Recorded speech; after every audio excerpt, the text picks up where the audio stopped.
kind of hard to believe, but as of today, it has been 6 weeks since Hurricane Katrina hit the Gulf Coast. It was such a horrendous tragedy, and America has responded like never before. But much, much more is needed. So starting tonight and all this week, I'm going to try something that's really unique. I'm going to introduce you to people who lost their jobs because of the hurricane. If you're a manager or an employer, or if you hire people for a living, please watch closely. And here with some tips with me for all job seekers is Brad Karsh.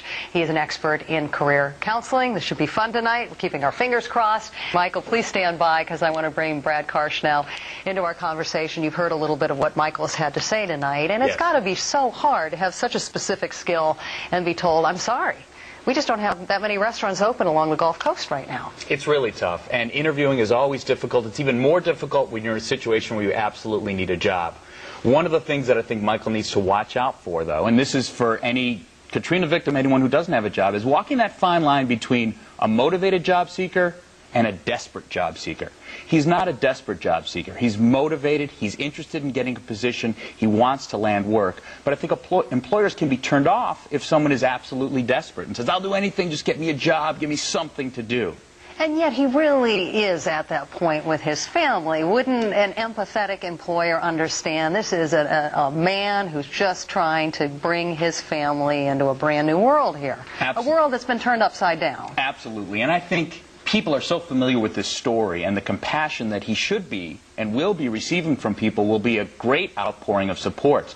And he has to just relax, be confident, and be himself in those interviews. It's tricky when you're doing all those interviews, but if you can relax and be yourself, it'll go a lot better. Michael, you seem pretty relaxed, as my producers have described you, but isn't it hard to stay that calm, knowing that day after day goes by without a job offering?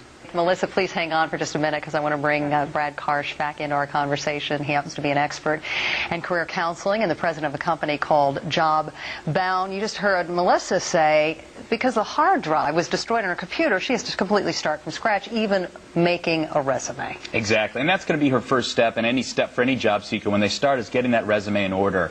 What Melissa wants to think about when she's putting together that resume is focusing on the accomplishments that she has done. So when she thinks back to her years as an attorney, focus not necessarily on what was important to her, what's going to be important to those potential employers. And what a plaintiff's attorney might find interesting versus a DA could be two very different things. So she's going to want to tailor her resume for the different types of jobs she's applying to make sure it's as relevant to the reader as it can be. And what other advice do you have for her tonight?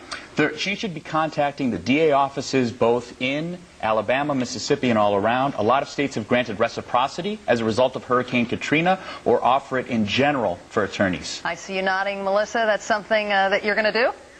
Definitely.